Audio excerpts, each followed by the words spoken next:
Salut gang, aujourd'hui on se prépare pour un examen de calcul différentiel en technique de dérivation. Donc ce que je vous propose c'est de faire une série de 6 petites vidéos où est-ce qu'on va faire 6 problèmes de calcul différentiel, donc 5 problèmes de technique de dérivation et un problème de dérivation implicite.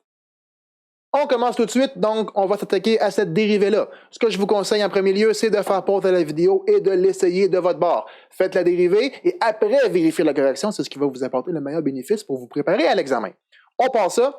Donc, qu'est-ce qu'on remarque en premier ici? J'ai un quotient. Donc, la première chose à faire ici, c'est la règle du quotient. C'est-à-dire, on va faire la dérivée de en haut. Donc, je prends tout mon numérateur, comme ceci.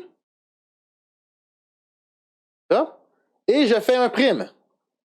Multiplié par en bas, pas dérivé. Moins, très important. Maintenant, en haut, pas dérivé, comme ça. Et on va ensuite multiplier par la dérivée de en bas. Comme ceci. On voit ça souvent, il y a beaucoup de gens qui oublient de diviser par en bas carré. Faites pas ça, s'il vous plaît. Vous perdez des points pour rien. Maintenant, ce qu'on remarque, c'est que la partie qui est ici, qu'est-ce que j'ai? J'ai une règle du produit. Fait que j'ai pas le choix, on va appliquer la règle du produit. Prenez le temps d'écrire les choses convenablement. Comme en haut ici, j'ai fait ma règle du quotient, je l'ai écrit au complet avec mes primes. J'ai pas essayé de dériver d'un coup pour pas aller trop vite. Prenez votre temps, c'est ce qui va aller le mieux pour pas faire d'erreur. Donc ici, qu'est-ce que je vois? Je vois un produit, donc j'applique ma règle du produit. Qu'est-ce qu'elle dit ma règle du produit?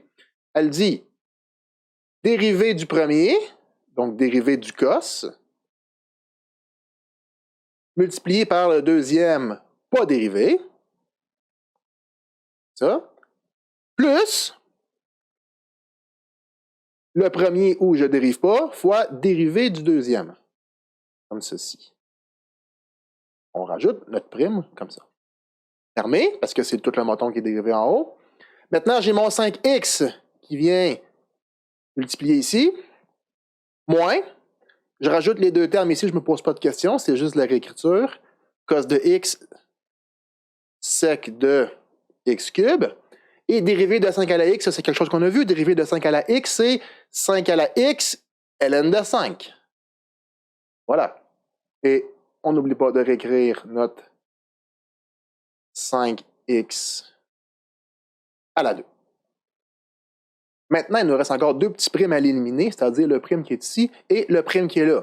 Ce qui est cool, le cos, c'est que c'est direct. On sait que dérivée de cos, c'est moins sin, comme ceci. Séquente, ce n'est que réécriture, pas de problème.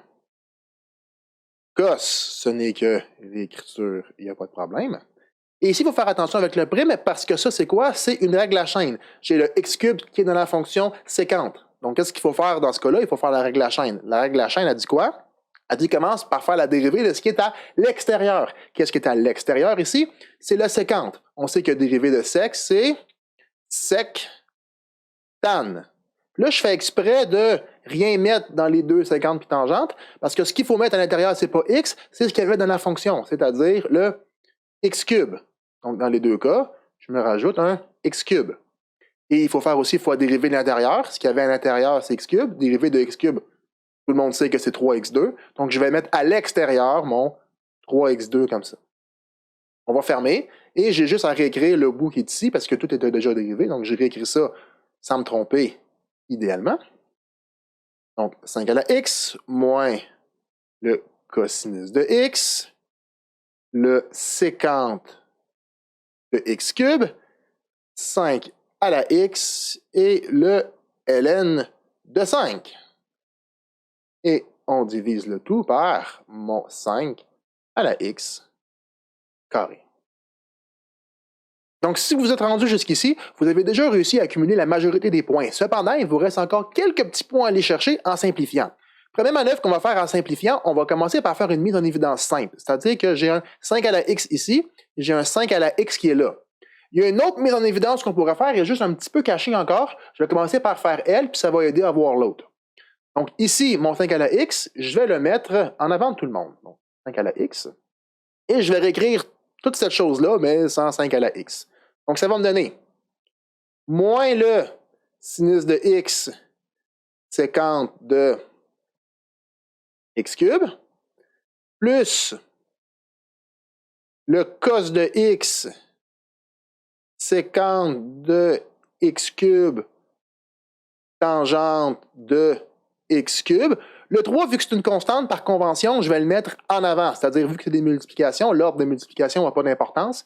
Donc, je vais mettre mon 3 en avant. Donc, ce 3-là va se ramasser ici. Et je vais laisser le x2 là. C'est juste une convention. Donc, le 3, c'est ramassé en avant par convention. Parenthèse qui est ici, je n'ai pas besoin de la mettre parce que le x, le 5 à la x, est ramassé en avant ici. Ensuite, il me reste le moins cosinus de x, sécante de x cube. Le 5 à la x est parti, mais j'ai le ln de 5 qui traîne encore. On va le laisser là. Hein? Et je vais fermer ma parenthèse. Divisé par 5 à la x au carré. Donc maintenant, on a une petite simplification qu'on peut faire, c'est-à-dire que j'ai le 5 à la x ici qui se simplifie avec le 5 à la x qui est en bas. Donc je peux en barrer 1 comme ça. J'ai une deuxième chose que je peux faire, j'ai une mise en évidence simple. J'ai le sécante de x cube que j'ai dans tous les termes que je peux mettre en évidence. J'aurais pu le faire à l'étape d'avant. C'est juste que l'étape d'avant, mon sécante cube, comme vous pouvez voir, il est caché ici dans une multiplication où est-ce qu'il y a le 5x. Donc souvent, on a un petit peu de misère à le visualiser. Mais maintenant que le 5x est en avant et simplifié, ben on voit clairement que là, j'ai un sécante de x cube qu'on peut sortir. Donc, pas bien le choix, hein? On va le sortir. Donc, je sors mon sécante de x cube comme ça. Donc, qu'est-ce qui va me rester? Il va me rester mon moins sinus plus, dans ce terme-là, 3 cosinus de x tangente de x cube x carré moins cosinus de x, le sécante qui est parti, il me reste mon ln de 5 et on ferme la grande parenthèse. Et tout ça divisé par 5 à la x, parce que le carré était simplifié, il reste juste 5 à la x.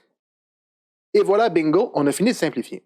Grosso modo, il existe 4 règles pour savoir si on a fini de simplifier. Première règle, est-ce qu'on a fait les mises en évidence? Simple. Dans ce cas-ci, oui. Hein, le 5 à la x puis le sécante, c'était pas mal ça qu'il fallait faire. Ensuite, est-ce qu'il y avait des fractions additionnées? Ici, on n'avait pas, fait que c'est fait de facto. Est-ce qu'on avait des exposants négatifs? Ici, on n'avait pas, mais si on avait eu, il aurait fallu les rendre positifs. Et est-ce qu'on a des exposants fractionnaires? Dans ce cas-ci, on n'a pas, mais si on avait eu, il aurait fallu les rendre en racine. Voilà, c'est déjà fini. Si vous avez aimé la vidéo, je vous encourage fortement à vous abonner à ma chaîne. Comme ça, vous allez pouvoir trouver beaucoup plus facilement l'ensemble de toutes mes vidéos et vous préparer le mieux possible à n'importe quel de vos examens. Donc là-dessus, je vous dis bye tout le monde!